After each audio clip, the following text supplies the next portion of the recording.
Israel മക്കൾ വന്ന ദേശമായ പാലസ്തീനിൽ വസിക്കുന്ന ആളുകൾ ദുഷ്ടരായിരുന്നു. അവരെ കനാന്യർ എന്നാണ് വിളിച്ചിരുന്നത്. ഇസ്രായേലിയുടെ ഭാഷയിൽ നിന്നും വ്യത്യസ്തമായ ഭാഷയായിരുന്നു അവരുടേത്. അവർ മനുഷ്യയാഗങ്ങൾ അർപ്പിക്കുകയും സ്വർണം, വെള്ളി, പിച്ചള, മരം എന്നിവ കൊണ്ട് ഉണ്ടാക്കിയ ദൈവത്തിന് മുൻപിൽ കുമ്പിടുകയും ചെയ്തു. ബാൽ, നിരപരാധിയായ ഈ കുഞ്ഞിനെ ഞങ്ങൾ നിനക്ക് സമർപ്പിക്കുകയാണ്. ഈ രക്തം നിന്റെ കോപത്തെ ശമിപ്പിക്കട്ടെ. എന്റെ ആത്മാവിന്റെ പാപത്തിന് ക്ലയം ചെലുത്തുവാൻ ഞാൻ എന്റെ കുഞ്ഞിനെ നൽകുകയാണ്. എന്നെങ്കിലും നാം മഹാപുരോഹിതന്മാരാകുകയും യാഗങ്ങൾ അർപ്പിക്കുകയും ചെയ്യുന്നവരായേക്കാം. അത് അരോചകമാണ്, പക്ഷെ അത് ചെയ്തേ മതിയാകൂ. നല്ലത് ചെയ്യുക, നല്ലത് പ്രാപിക്കുക. ദോഷം ചെയ്യുക, ദോഷം പ്രാപിക്കുക. മാനസാന്തരപ്പെടുവാൻ തക്കവണ്ണം അവരോട് പറയുവാൻ ദൈവം പ്രവാചകന്മാരെയും പുരോഹിതന്മാരെയും അയച്ചു. എന്നാൽ അവർ തങ്ങളുടെ പാപത്തിൽ തുടർന്നു. ദൈവം നോഹയുടെ കാലത്ത് ചെയ്തതുപോലെയും സൊദോമിൻ്റെയും ഗോമോറുടെയും ജനതയെ നശിപ്പിച്ചതുപോലെയും അവൻ ഇപ്പോൾ കനാൻ ദേശത്തെ ജനതയെയും നശിപ്പിക്കും.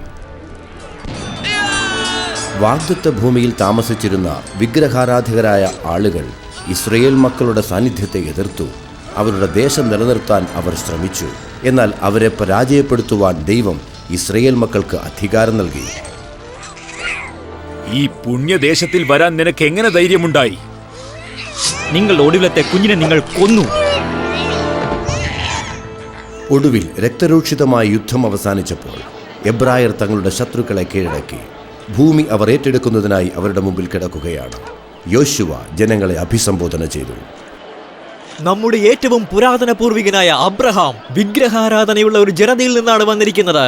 ദൈവം അവനോട് സംസാരിക്കുകയും അവനെ ഒരു വലിയ ജനതയാക്കാമെന്ന് വാഗ്ദത്തം ചെയ്യുകയും ചെയ്തു. തന്റെ ജനം ഈജിപ്തിലേക്ക് ഇറങ്ങിച്ചെല്ലുകയും 400 വർഷത്തോളം അവിടെ വസിക്കുമെന്നും ദൈവം പറഞ്ഞു. അതിനുശേഷം അവൻ അവരെ വിടിവിച്ച് കൊണ്ടുവന്ന് നിങ്ങളിപ്പോൾ നിൽക്കുന്ന ഈ ദേശത്തേക്ക് തിരികെ കൊണ്ടുവരുമെന്നും അവൻ പറഞ്ഞു. 500 വർഷത്തിന് ശേഷമാണ് നാം ഇവിടെ എത്തുന്നത്. ദൈവം അബ്രഹാമിനോടുള്ള വാഗ്ദത്തം പാലിച്ചു. ഇനി കടന്നു ചെന്ന് ശേഷിക്കുന്ന പ്രദേശത്ത് അധിവസിക്കുക. നിങ്ങൾക്ക് മുമ്പ് ഈ പ്രദേശത്ത് അധിവസിച്ചിരുന്ന പാപികളുടെ മാതൃക പിന്തുടരരുത്. ദൈവം അവരെ വിധിച്ചതുപോലെ നിങ്ങളെയും വിധിക്കും.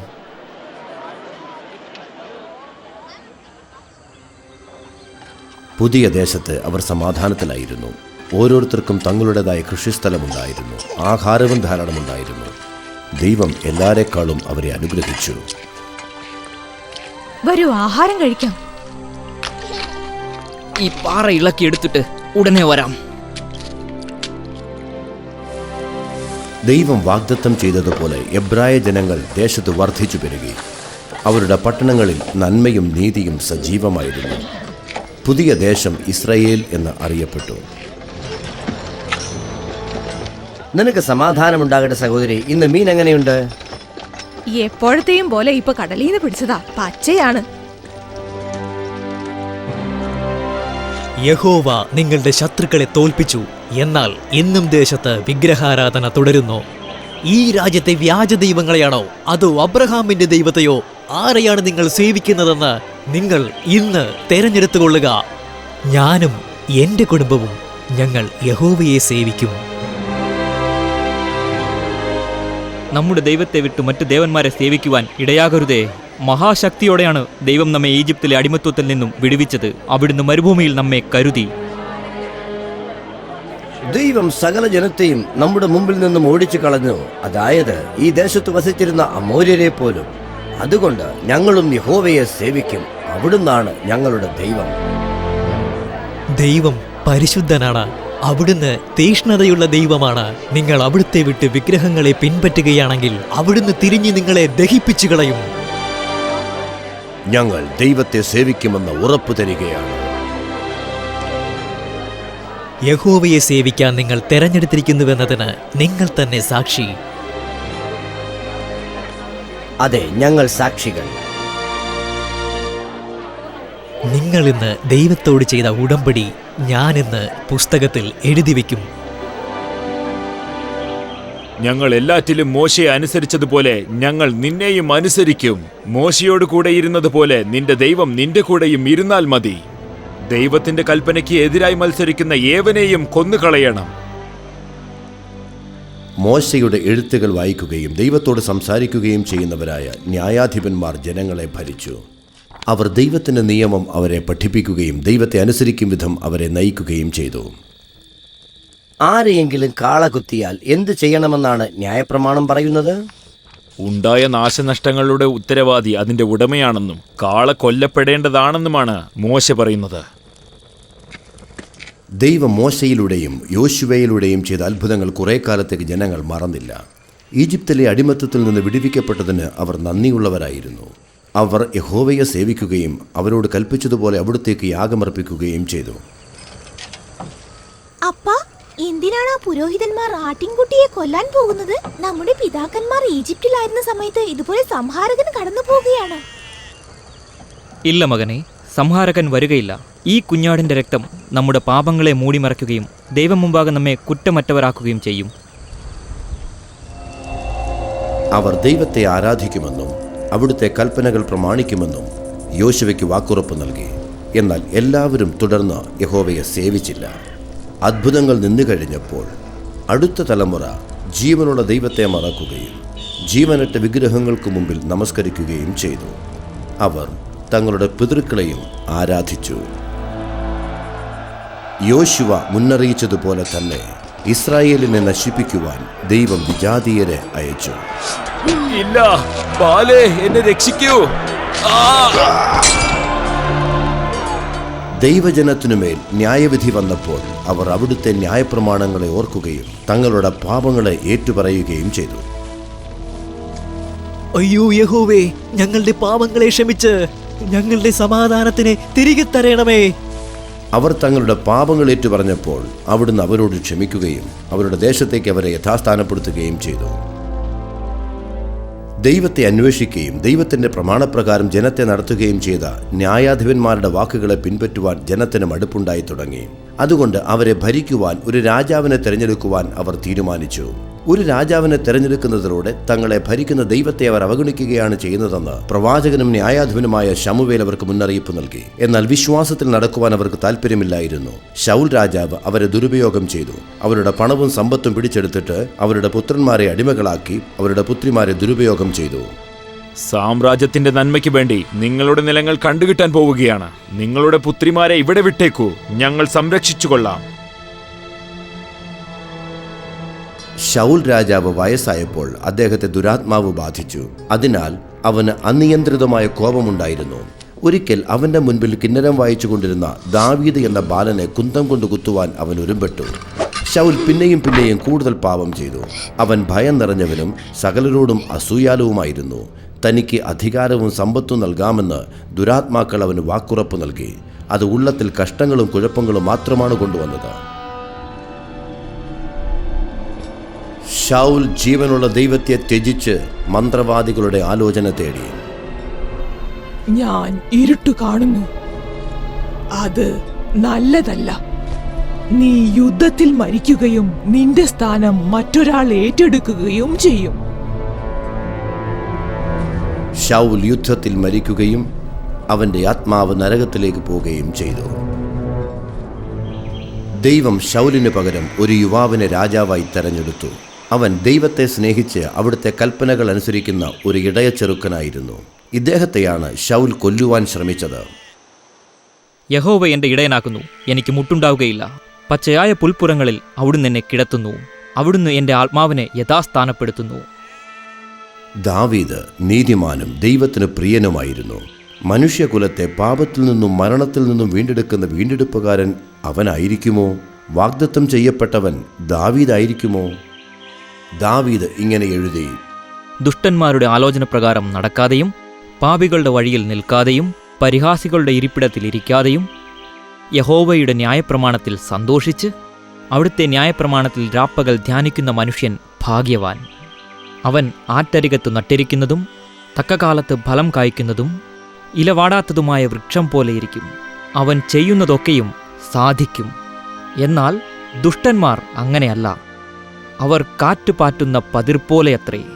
അതുകൊണ്ട് ദുഷ്ടന്മാർ ന്യായവിസ്താരത്തിലും പാപികൾ നീതിമാന്മാരുടെ സഭയിലും നിവർന്നു നിൽക്കയില്ല. എന്തുകൊണ്ടെന്നാൽ യഹോവ നീതിമാന്മാരുടെ വഴി അറിയുന്നു. ദുഷ്ടന്മാരുടെ വഴിയോ നാശകരമാകുന്നു.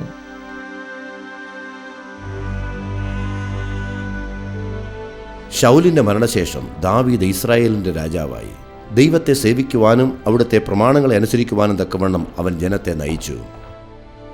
ഈ സ്ത്രീയുടെ നിലം തിരിച്ചു കൊടുക്കുക, അവൾക്ക് അപ്പം കൊടുക്കേണ്ടതില്ല. ആ കാര്യം ശ്രദ്ധിക്കുക. ദാവീദിന്റെ ഭരണകാലത്ത് ദേശം സമൃദ്ധി പ്രാപിക്കുകയും ജനങ്ങൾ നേരോടെ ജീവിക്കുകയും ചെയ്തു. ദൈവം ദാവീദിനോട് സംസാരിക്കുകയും ഭാവിയെക്കുറിച്ചുള്ള അനേക കാര്യങ്ങൾ അവന് വെളിപ്പെടുത്തുകയും ചെയ്തു. ദാവീദ് ആ പ്രവചനങ്ങളെ സങ്കീർത്തനങ്ങളിൽ എഴുതി. അവയിൽ പലതും നിറവേറിക്കഴിഞ്ഞു. ദാവീദ് ഒരു നീതിമാനായിരുന്നു, എന്നാൽ അവൻ പാപം ചെയ്തു. അതുകൊണ്ട് വാഗ്ദത്തം ചെയ്യപ്പെട്ട വീണ്ടെടുപ്പുകാരൻ അവനായിരിക്കുകയില്ല. അവൻ വരുവാനുള്ള വീണ്ടെടുപ്പുകാരനെ കുറിച്ച് ഇങ്ങനെ എഴുതി: അവൻ നിന്റെ ജനത്തെ നീതിയോടും നിന്റെ എളിയവരെ ന്യായത്തോടും കൂടെ പാലിക്കട്ടെ. ജനത്തിൽ എളിയവർക്ക് അവൻ ന്യായം പാലിച്ചു കൊടുക്കട്ടെ. ദരിദ്ര ജനത്തെ അവൻ രക്ഷിക്കുകയും പീഡിപ്പിക്കുന്നവരെ തകർത്തു കളയുകയും ചെയ്യട്ടെ. അവന്റെ കാലത്ത് നീതിമാന്മാർ തഴയ്ക്കട്ടെ. ചന്ദ്രനുള്ളിടത്തോളം സമാധാന സമൃദ്ധി ഉണ്ടാകട്ടെ. അവൻ സമുദ്രം മുതൽ സമുദ്രം വരെയും നദി മുതൽ ഭൂമിയുടെ അറ്റങ്ങൾ വരെയും ഭരിക്കട്ടെ. സകല രാജാക്കന്മാരും അവനെ നമസ്കരിക്കട്ടെ. സകല ദേശങ്ങളും അവനെ സേവിക്കട്ടെ. അവരുടെ പ്രാണനെ അവൻ പീഡയിൽ നിന്നും സാഹസത്തിൽ നിന്നും വീണ്ടെടുക്കും. അങ്ങനെ അവൻ ജീവിക്കും. അവനു വേണ്ടി എപ്പോഴും പ്രാർത്ഥന കഴിക്കും. ഇടവിടാതെ അവനെ അനുഗ്രഹിക്കും. അവൻ്റെ നാമം എന്നേക്കും ഇരിക്കും. അവൻ്റെ നാമം സൂര്യനുള്ളിടത്തോളം നിലനിൽക്കും. മനുഷ്യർ അവൻ്റെ പേർ ചൊല്ലി അന്യോന്യം അനുഗ്രഹിക്കും. സകല ജാതികളും അവനെ ഭാഗ്യവാൻ എന്ന് പറയും. ദൈവം ദാവീദിനോട് അരുളി ചെയ്തു: നീ മരിച്ച ശേഷം നിന്റെ സാമ്രാജ്യം ഞാൻ നിന്റെ മകനെ ഭരമേൽപ്പിക്കും. അവൻ എന്നെ ആരാധിക്കുവാൻ ഒരു ആലയം പണിയും. ഞാൻ അവന്റെ സാമ്രാജ്യത്തെ എന്നേക്കും നിലനിർത്തും. ദാവീദിന്റെ മരണശേഷം അവന്റെ മകനായ ശലോമോൻ രാജാവായി. ക്രിസ്തുവിന് മുൻപ് 971 ദൈവം ദാവീദിന് നൽകിയ നിർദ്ദേശപ്രകാരം ശലോമോൻ ഒരു ദൈവാലയം പണിതു. ക്രിസ്തുവിന് മുൻപ് 966, അതായത് അവർ മരുഭൂമിയിൽ ഉപയോഗിച്ച പഴയ സമാഗമന കൂടാരത്തിനു പകരമാണ് ഇത്. ഇസ്രായേൽ ജനത മറ്റ് എല്ലാ കാലങ്ങളെക്കാളും സമൃദ്ധി പ്രാപിച്ചു. അവരുടെ ദേശത്തേക്ക് കൊണ്ടുവന്ന് അവരെ അനുഗ്രഹിക്കാമെന്നുള്ള ദൈവത്തിന്റെ വാഗ്ദത്തം ദൈവം യഥാർത്ഥമായി നിറവേറ്റി. എന്നാൽ ദൈവം ഇതുവരെയും നിറവേറ്റാത്ത ഒരു വാഗ്ദത്തം ഉണ്ടായിരുന്നു: സാത്താന്റെ പ്രവൃത്തികളെ നശിപ്പിക്കുന്ന ഒരു രക്ഷകന്റെ വരവ്. ആളുകൾ പാപം ചെയ്യുന്നത് തുടർന്നുകൊണ്ടിരുന്നു. പ്രായശ്ചിത്തമായി മൃഗങ്ങളുടെ രക്തം അർപ്പിച്ചുകൊണ്ടുവരുന്നു. വീണ്ടെടുപ്പുകാരൻ പാപത്തെ എന്നേക്കുമായി നീക്കുന്നതിനുള്ള കാലം നിയോഗിക്കപ്പെടുന്നതുവരെ തങ്ങളുടെ പാപങ്ങളെ മൂടിമറയ്ക്കുവാൻ ദൈവം ഒരു മാർഗമുണ്ടാക്കി കൊടുത്തതിൽ അവർ നന്ദിയുള്ളവരായിരുന്നു.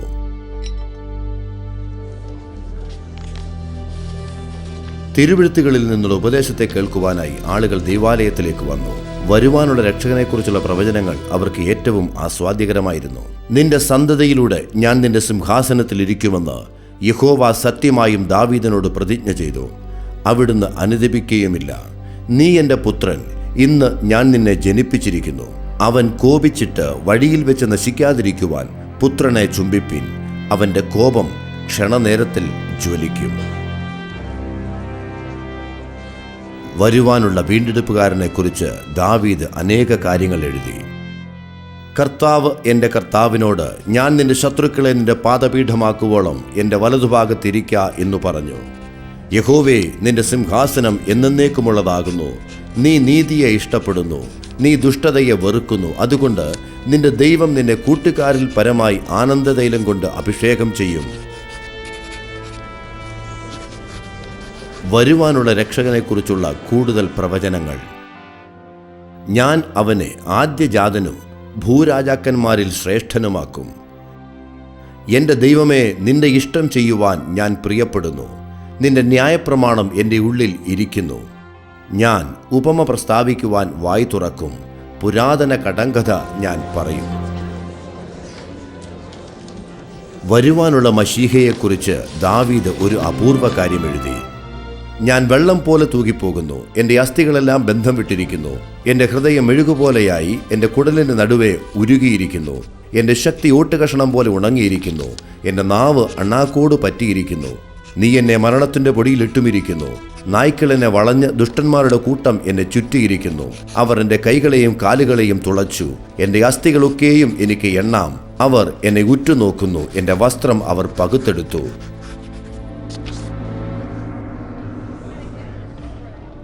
ശലോമോന്റെ ഭരണകാലം വളരെ നീണ്ടതും സമൃദ്ധി നിറഞ്ഞതുമായിരുന്നു. എന്നാൽ അദ്ദേഹത്തിന്റെ മരണശേഷം രാജ്യത്തിന്റെ വടക്കുഭാഗം വിഭജിക്കപ്പെട്ടു. യെരോബെയാം എന്ന ഒരു ദുഷ്ടമനുഷ്യൻ അവിടുത്തെ രാജാവായി. ക്രിസ്തുവിന് മുൻപ് 975.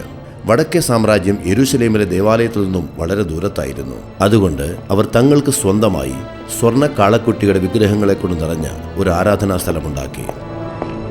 ഇതാണ് നിങ്ങളെ ഈജിപ്തിൽ നിന്ന് വിടുവിച്ചു കൊണ്ടുവന്ന ദൈവം, ഇതാ അവന്റെ പുരോഹിതന്മാർ. അപ്പോൾ മോശയുടെ ന്യായപ്രമാണത്തെയും യെരൂശലേമിലുള്ള ദൈവാലയത്തെയും കുറിച്ച് എന്തു പറയുന്നു? ദൈവത്തിങ്കിലേക്ക് പല വഴികളുണ്ട്. ചിലർ അവനെ യഹോവയെന്നും ചിലർ അവനെ അള്ള എന്നും വിളിക്കുന്നു, ചിലർ അവളെ കേമോഷ് എന്നും വിളിക്കും, എന്നാൽ നാം ബാൽ എന്ന് വിളിക്കും. എന്നാൽ ദൈവം തന്റെ പ്രവാചകന്മാരോട് നൽകിയ തിരുവെഴുത്തുകളെ കുറിച്ച് എന്ത് പറയുന്നു? മറ്റൊരു ദൈവങ്ങളും ഉണ്ടാകരുതെന്ന് അത് കൽപ്പിക്കുന്നുണ്ടല്ലോ. ഒരു ദൈവമേ ഉള്ളുവെന്നും അവിടുത്തോടടുക്കുവാൻ ഒരു വഴിയേ ഉള്ളുവെന്നും അത് പറയുന്നുണ്ടല്ലോ. ദൈവം അത്രത്തോളം ഇടുങ്ങിയ മനസ്സുള്ളവനാണെന്ന് നിങ്ങൾ കരുതുന്നുണ്ടോ? എനിക്ക് കൂടുതൽ കേൾക്കാൻ ഇഷ്ടമില്ല. എതിർക്കുന്നവൻ മരണശിക്ഷയ്ക്ക് വിധിക്കപ്പെടും. പുരോഹിതന്മാർ ആരാധിക്കുന്നതിനായി ബാൽ വിഗ്രഹം തെരഞ്ഞെടുത്തപ്പോൾ അവർ അറിയാതെ തന്നെ പാപപങ്കലനായ കെരൂബ് ആയ ലൂസിഫറിന്റെ അതേ പ്രതിച്ഛായയാണ് തെരഞ്ഞെടുത്തത്. അവർ സാത്താനെയാണ് ആരാധിക്കുന്നത്. അതിൽ അവൻ സന്തോഷവാനായിരുന്നു. വീണ്ടെടുപ്പുകാരനെ കുറിച്ചുള്ള ദൈവത്തിന്റെ വാഗ്ദത്തത്തിൽ നിന്ന് അവൻ ജനത്തെ അകറ്റിക്കളയുകയായിരുന്നു. ബാലേ, ഞങ്ങളുടെ എളിയ കരങ്ങളിൽ നിന്നും ഈ യാഗത്തെ സ്വീകരിക്കണമേ. ആകാശരാജ്ഞിയെ നീ വാഴ്ത്തപ്പെടുമാറാകട്ടെ. ദൈവമാതാവേ, ഞങ്ങളുടെ പ്രാർത്ഥന കേട്ട് ഞങ്ങളുടെ പാപങ്ങളെ ക്ഷമിക്കണമേ. ഈ വിശുദ്ധ സ്ഥലത്ത് നീ എന്താണ് ചെയ്യുന്നത്? നിങ്ങൾ വിട്ടുപോയ യഹോവയുടെ നാമത്തിൽ കർത്താവിന്റെ വചനം കേൾപ്പിൻ. ദാവീദിന്റെ സന്തതിയായി ഒരു ശിശു ജനിക്കും. അവന്റെ തലമുറയിൽ ഒരു വീണ്ടെടുപ്പുകാരൻ വരും. അവന്റെ പേര് യോശിയാവ് എന്നാണ്. ഈ യാഗപീഠത്തിന്മേൽ അവൻ ബാലയുടെ പുരോഹിതന്മാരെ ദഹിപ്പിക്കും.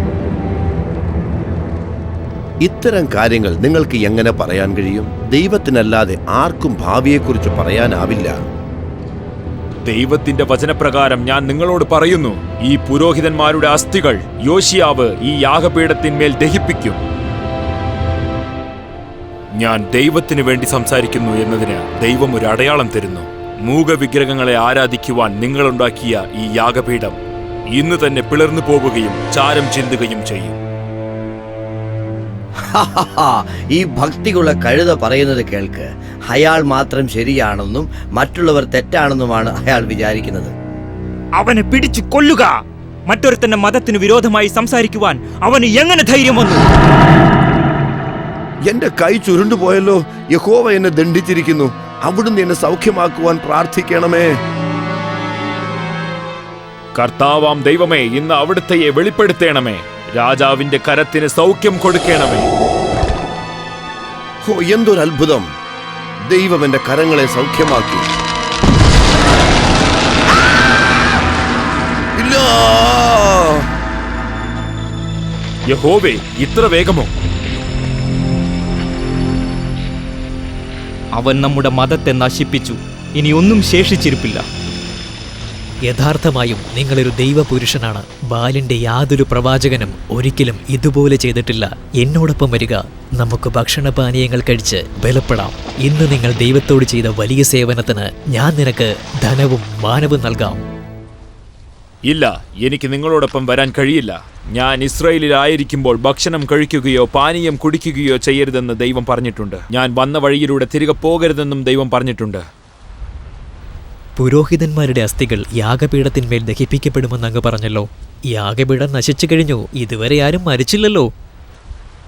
അത് ദൈവത്തിന്റെ വാക്കുകളാണ്, എന്റേതല്ല. അങ്ങനെ ദൈവം പറഞ്ഞതുപോലെ ദൈവത്തിന്റെ പ്രവാചകൻ മറ്റൊരു വഴിയായി മടങ്ങിപ്പോന്നു. 2 ദിവസങ്ങളായി അദ്ദേഹം ഭക്ഷണവും പാനീയവും കഴിച്ചിട്ടില്ല. അദ്ദേഹത്തിന് വല്ലാത്ത വിശപ്പും ദാഹവും തോന്നി. സ്വർണ്ണ കാളക്കുട്ടിയെ ആരാധിക്കുവാൻ വന്ന 2 ചെറുപ്പക്കാർ അദ്ദേഹം ഏതു വഴിയിലൂടെയാണ് പോകുന്നതെന്നറിയാൻ അദ്ദേഹത്തെ പിന്തുടർന്നു. അപ്പാ, ഞാനത് കണ്ടില്ലായിരുന്നെങ്കിൽ ഞാനത് വിശ്വസിക്കില്ലായിരുന്നു. ഇസ്രായേലിലെ പഴയ പ്രവാചകന്മാരെ പോലെയാണിത്. അപ്പാ, അദ്ദേഹം പറഞ്ഞത് സത്യമാണെന്ന് അങ്ങേക്ക് തോന്നുന്നുണ്ടോ? ജീവനുള്ള ദൈവം യഹോവ മാത്രമാണോ, അതോ നമ്മുടെ വിഗ്രഹങ്ങൾ സ്വർണവും മരവുമാണോ? വേഗം കഴുതയ്ക്ക് കോപ്പിട്. എനിക്ക് അദ്ദേഹത്തെ കണ്ടുപിടിക്കണം. യഹോവയുടെ പ്രവാചകൻ ഒരു മരത്തിന്റെ കീഴിലിരിക്കുന്നത് അവൻ കണ്ടു. ഇത്തരം ശക്തിയുള്ള മനുഷ്യനുമായി കൂടുതൽ അടുക്കുവാൻ അവൻ ആഗ്രഹിച്ചു. അവൻ ഒരിക്കൽ യഹോവയുടെ പ്രവാചകനായിരുന്നു. എന്നാൽ രാജ്യം വിഭാഗിക്കപ്പെട്ടപ്പോൾ തന്റെ നാട്ടുകാരുടെ വിഗ്രഹാരാധനയെ അവൻ പിൻപറ്റി. എല്ലാ മതങ്ങളും ഒരുപോലെ തന്നെയല്ലേ എന്നാണ് അവൻ കരുതിയത്. നീ യഹൂദിയിൽ നിന്നുള്ള ദൈവമനുഷ്യൻ തന്നെ. നീ വളരെ ക്ഷീണിതനായിരിക്കുന്നു. എന്നോടൊപ്പം വീട്ടിലേക്ക് വരിക, ഞാൻ നിനക്ക് ഭക്ഷണവും പാനീയവും തരാം. എനിക്ക് കഴിയില്ല. ഈ സ്ഥലത്തിൽ നിന്നും ഭക്ഷണപാനീയം അരുത് എന്ന് ദൈവം പറഞ്ഞിട്ടുണ്ട്. നോക്കൂ, ഞാനും നിന്നെപ്പോലെ ഒരു പ്രവാചകനാണ്. നിങ്ങളെ വീട്ടിലേക്ക് വിളിച്ചുകൊണ്ടുപോയി ഭക്ഷണവും പാനീയവും കൊടുക്കുവാൻ ഇന്ന് രാവിലെ യഹോവയുടെ ദൂതൻ എന്നോട് പറഞ്ഞു. ദൈവത്തിന് നന്ദി. ഞാൻ വളരെ ദാഹിച്ചിരിക്കുകയാണ്. വളരെ നല്ല ഭക്ഷണം. എന്നാൽ ഞാൻ ഉടനെ തന്നെ യഹൂദിയയിലേക്ക് തിരിച്ചു ചെല്ലണം. യഹോവ അരുളി ചെയ്യുന്നു, യഹോവയാം ദൈവത്തിന്റെ കൽപ്പന അനുസരിക്കാതെ ഈ സ്ഥലത്ത് നിന്ന് ഭക്ഷിക്കുകയും പാനം ചെയ്യുകയും ചെയ്തതുകൊണ്ട് നിന്റെ ശവശരീരം നിന്റെ പിതാക്കന്മാരുടെ കല്ലറയിൽ എത്തുകയില്ല. അപ്പാ, നിങ്ങളും പ്രവചിക്കുന്നല്ലോ. ദൈവം ഇപ്പോഴും നിങ്ങളോട് സംസാരിക്കുന്നുണ്ടോ? അതേ മകനെ, വർഷങ്ങൾക്കു ശേഷം ആദ്യമായി. അദ്ദേഹം മരിച്ചു പോകുമെന്നാണോ നിങ്ങൾ പറയുന്നത്? ഞാൻ അങ്ങനെ ഭയപ്പെടുന്നു. എല്ലാം എന്റെ തെറ്റാണ്. ദൈവം എപ്പോഴും തന്റെ വാക്കു പാലിക്കുന്നവനാണെന്ന് മനസ്സിലാക്കിക്കൊണ്ട് പ്രവാചകൻ വളരെ ഭാരത്തോടെ കടന്നുപോയി. അവൻ മരിക്കുമെന്ന് അവൻ അറിയാമായിരുന്നു. എന്നാൽ ഇത്തരത്തിൽ ഇത്ര വേഗം അവൻ പ്രതീക്ഷിച്ചില്ല.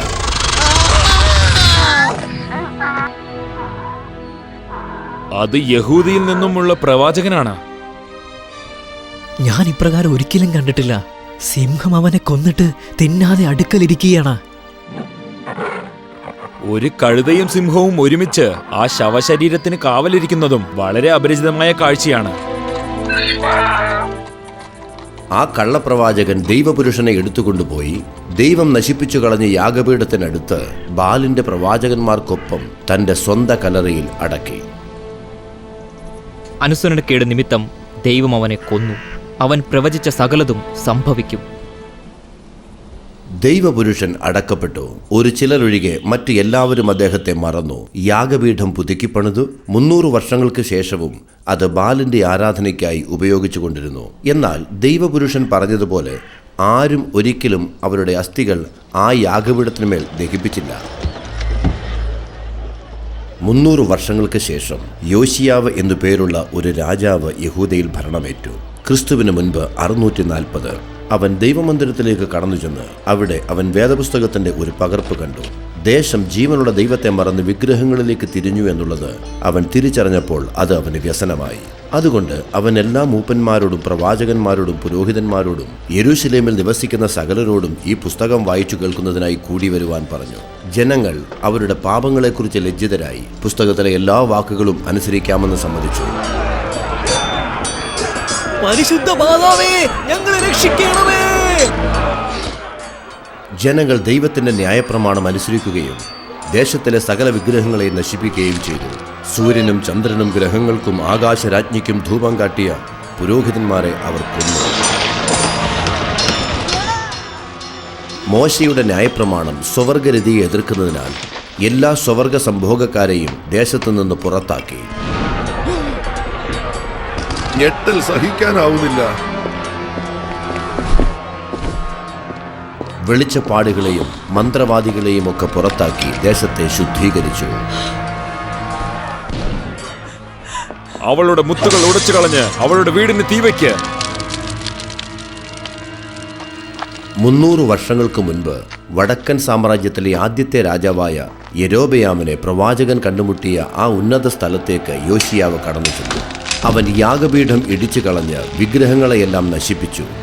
മരങ്ങളെല്ലാം വെട്ടിക്കളഞ്ഞു എല്ലാം പൊടിയാക്കി. ഒരു ദൈവമേ ഉള്ളൂ.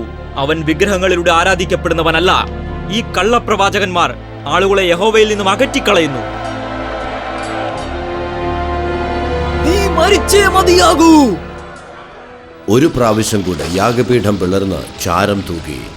എല്ലാ കള്ളപ്രവാചകന്മാരെയും കൊന്നു. ഇടിഞ്ഞു കിടന്ന യാഗപീഠത്തിന്മേൽ അവരെ ദഹിപ്പിച്ചു. അവരുടെ കല്ലറയ്ക്കൽ ആളുകൾ കുമ്പിടുവാനായി അടുത്തു തന്നെ കള്ളപ്രവാചകന്മാരുടെ സെമിത്തേരി ഉണ്ടായിരുന്നു. യോശിയാവ് അവരുടെ അസ്ഥികൾ പുറത്തെടുത്ത് യാഗപീഠത്തിന്മേൽ വെച്ച് ദഹിപ്പിച്ചു കളഞ്ഞു. എല്ലാ അസ്ഥികളും ചുട്ടരിക്കുക. എന്നാൽ യജമാനനെ, 300 വർഷങ്ങൾക്ക് മുമ്പ് യഹൂദയിൽ നിന്ന് വന്ന് ഈ ദിവസത്തെക്കുറിച്ച് പ്രവചിച്ച ദൈവപുരുഷന്റെ കല്ലറയാണിത്. ജോസ്യാവ് എന്ന് പേരുള്ള ഒരുവൻ, അതായത് നിങ്ങൾ തന്നെ വന്ന് നിങ്ങൾ ഇന്നു ചെയ്യുന്ന കാര്യങ്ങൾ ചെയ്യുമെന്ന് അദ്ദേഹം പറഞ്ഞിട്ടുണ്ട്. അപ്പോൾ അദ്ദേഹത്തിന്റെ അസ്ഥി മാത്രം മാറ്റിവെക്കുക, മറ്റുള്ളതെല്ലാം ദഹിപ്പിക്കുക. ഈ വിഗ്രഹാരാധനയ്ക്ക് അറുതി ഉണ്ടെങ്കിലേ ദൈവം നമ്മളെ അനുഗ്രഹിക്കൂ. അങ്ങനെ 300 വർഷത്തിനു മുൻപ് ദൈവപുരുഷൻ പറഞ്ഞതുപോലെ ആ പ്രവചനം നിറവേറി. അങ്ങനെ വിഗ്രഹാരാധനയ്ക്ക് അറുതിയുണ്ടായി. എല്ലാ ജനങ്ങളും യഹോവയെ ഓർക്കുവാനായി പെസഹ ആചരിക്കണമെന്ന് യോശിയാവ് കൽപ്പിച്ചു. അവരുടെ പിതാക്കന്മാരെ ഈജിപ്തിൽ നിന്നും കൊണ്ടുവന്ന് ഈ ദേശം കൊടുത്തത് അവിടുന്നാണ്. പ്രപഞ്ചത്തിന്റെ രാജാവും ഭൂമിയിൽ നിന്ന് ഞങ്ങൾക്ക് ആഹാരം തരുന്നവനുമായ ഞങ്ങളുടെ കർത്താവേ, നീ വാഴ്ത്തപ്പെടുമാറാകട്ടെ. അപ്പ, ഈ ദിവസം മറ്റു ദിവസങ്ങളിൽ നിന്നും എങ്ങനെയാണ് വ്യത്യസ്തമായിരിക്കുന്നത്? അതുകൊണ്ട് ഈജിപ്തിലെ അടിമത്തത്തിൽ നിന്ന് ദൈവം ന്യായപ്രമാണവും സമാഗമന കൂടാരവും നൽകിയ ആ പഴയ കഥ പിതാവ് അവരോട് പറഞ്ഞു. കട്ടിളക്കാലിന്മേൽ പുരട്ടിയ രക്തനിമിത്തം ആദ്യജാതന്മാരെ സംഹാരദൂതനിൽ നിന്നും രക്ഷിച്ചത് എങ്ങനെയെന്നും അദ്ദേഹം അവരോട് പറഞ്ഞു. അതായിരുന്നു എന്നത്തേതിലും മഹത്തായ പെസഹ.